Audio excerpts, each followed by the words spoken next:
Picture this: Britain in the mid-1800s, a nation exploding with factories, smoke, and ambition. Railways roar across the countryside. Mines swallow thousands of men underground. Cities balloon so fast that nobody can build houses fast enough. And at the center of it all, quietly fueling workers, families, and factories, stood the humble baker. But the Victorian baker wasn't the rosy-cheeked, apron-wearing figure we imagine today. He was a warrior of heat, coal, exhaustion, and dough so heavy it could break a man's spine. To understand this forgotten world, 4 modern bakers stepped back in time and into one of the few surviving 19th century bakehouses. What they discovered was harsh, filthy, punishing, and utterly fascinating. This is the story of Victorian baking: the sweat, the soot, the struggle, and the moment when bread went from simple sustenance to industrial science. A new Britain, a new appetite. By the 1870s, Britain had transformed into the planet's first truly urban economy. Over 2/3 of the population now lived in booming towns. The workforce needed food: cheap, filling, fast. Bread was the backbone of the working class diet, a daily necessity that often accounted for 1/3 of a laborer's wages. Urban bakeries multiplied, but they didn't resemble the quaint rural ovens of the 1840s. These were cramped, grubby, underground sweatshops where bakers toiled through the night. Many never saw daylight during their shifts. Ventilation was practically non-existent, and fine flour dust filled every breath. Doctors later found that 108 out of 111 bakers in Victorian studies suffered from lung disease.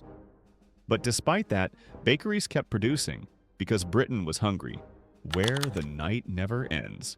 When the modern bakers stepped into the reconstructed 1870s bakehouse, reality hit instantly. Coal dust everywhere. No machines, no mixers, no controls on the oven, and definitely no hygiene standards. A typical evening began around 11 p.m. when journeyman bakers, freelancers with little power, arrived to begin mixing dough from scratch. A single sack of flour weighed 20 stone, around 280 pounds, enough to produce 90 to 100 large loaves. That mound of flour had to be mixed, folded, lifted, and kneaded entirely by hand. No shortcuts. The modern bakers lasted minutes before dripping with sweat. Some Victorian bakers famously resorted to kneading dough with their feet. Not because they were lazy, because they physically could not mix that much dough with their arms alone. Historical accounts confirm it. Soaked in sweat, suffocating in heat, many bakers pressed dough with their legs while their perspiration dripped freely into the mix. And customers ate it without knowing. Victorian food writer Eliza Acton described the scene as killing, and she wasn't exaggerating. The average Victorian baker's life expectancy was just 42. Welcome to the graveyard shift. After hours of brutal labor, bakers didn't go home. They collapsed for a brief nap on flour sacks, wooden tubs, or the floor, sometimes with rats scurrying nearby. Some bakery owners locked employees inside overnight to prevent them from leaving the premises or stealing flour. At dawn, they'd get up again, not to go home, but to bake fancy rolls for the middle class. This was a new trend. As Victorian cities grew wealthier, clerks, shop managers, and rising white-collar workers wanted breakfast rolls. Softer, sweeter, more refined than the standard heavy loaves eaten by factory workers. So bakers extended their shifts. A night's work often lasted 17 to 18 hours. And all this for wages lower than what factory workers earned. Bread, coal, and survival. Victorian Britain's diet wasn't glamorous. Poor families might share a single room with barely any cooking facilities. Meat, milk, and vegetables were luxuries. Bread was survival. Factory workers needed 5,500 to 6,500 calories a day, and cheap loaves were the only realistic way to get them. Sugar, thankfully for them, became more affordable as imports rose. Treacle, thick, sticky molasses, was commonly spread on bread by the poorest families to stretch calories. That cheap sweetness kept countless workers going through 12-hour shifts. Adulteration and cheating the system. Competition was fierce. With hundreds of bakeries in every large city, many resorted to undercutting their rivals by selling cheaper loaves. But cheaper bread required cheaper ingredients, and that's when things turned ugly. Victorian bakers and millers often adulterated flour to stretch their profits. Two of the most infamous additives were chalk, used to mimic the whiteness of refined flour. Gritty, unpleasant, and definitely not nutritious. Alum, potassium aluminium sulfate, a whitening agent and preservative that allowed bakers to add even more water to their dough. It made loaves appear fine and pure but caused digestive issues, constipation, and long-term health damage. Studies found that every sampled loaf of London bread contained alum. When the modern bakers mixed chalk into their dough, they were horrified. The mixture looked gray, gritty, and dead. Kneading it was nearly impossible. The alum dough was even worse, sticky, stinging, and smelly. When the loaves finally baked, they looked perfectly white and marketable, exactly what Victorian customers wanted. But the taste? Rancid, fizzy, disgusting. The frightening twist: Victorian consumers rarely tasted unadulterated bread in their entire lives.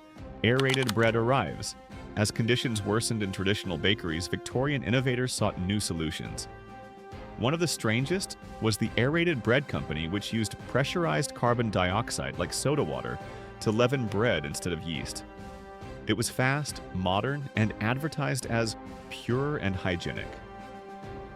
To a population terrified of adulterants and baker's sweat, this was a selling point.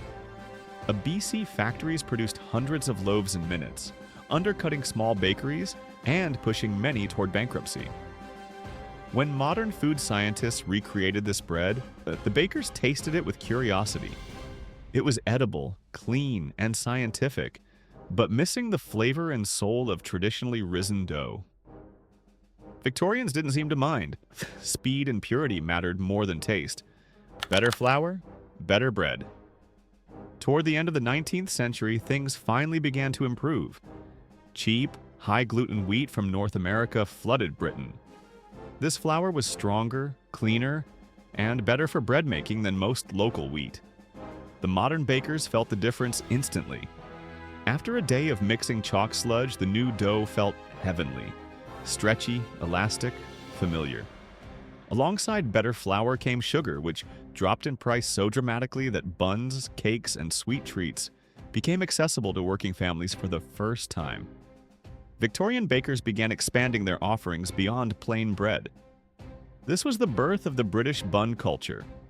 One of the stars was the London bun, descended from the wildly popular Bath bun, showcased during the Great Exhibition of 1851, where almost 1 million were sold. Sweet dough, citrus peel, sugar toppings, Victorians adored it. For the first time during the experiment, the modern bakers smiled while working. From soot to sweetness. By the 1880s, technology was creeping slowly into bakeries. Tin loaf pans replaced floor baking. Better ovens arrived.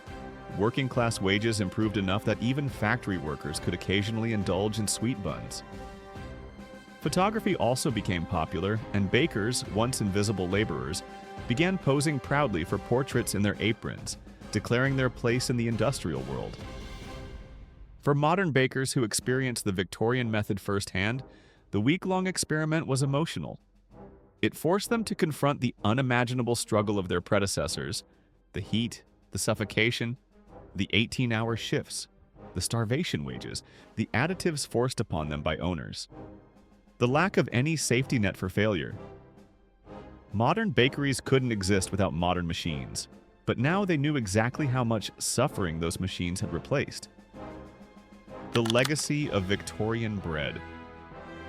Victorian bakers didn't just make bread, they fed the Industrial Revolution. Every factory worker, every miner, every clerk relied on them. Their labor powered an empire, even if history rarely acknowledges them. Were their methods always clean? Number. Were their shortcuts dangerous? Sometimes. But beneath it all was desperation, survival, and a society evolving at breakneck speed. Today, when we slice a soft loaf or bite into an airy bun, it's easy to forget that once upon a time, bread meant breaking your body, literally. The Victorian bakery reminds us of a simple truth. Before machines took over, human hands and human suffering were the engines of progress. And every loaf had a story baked inside it. And that brings us to the end of our journey into the brutal, brilliant, and back-breaking world of Victorian bakers.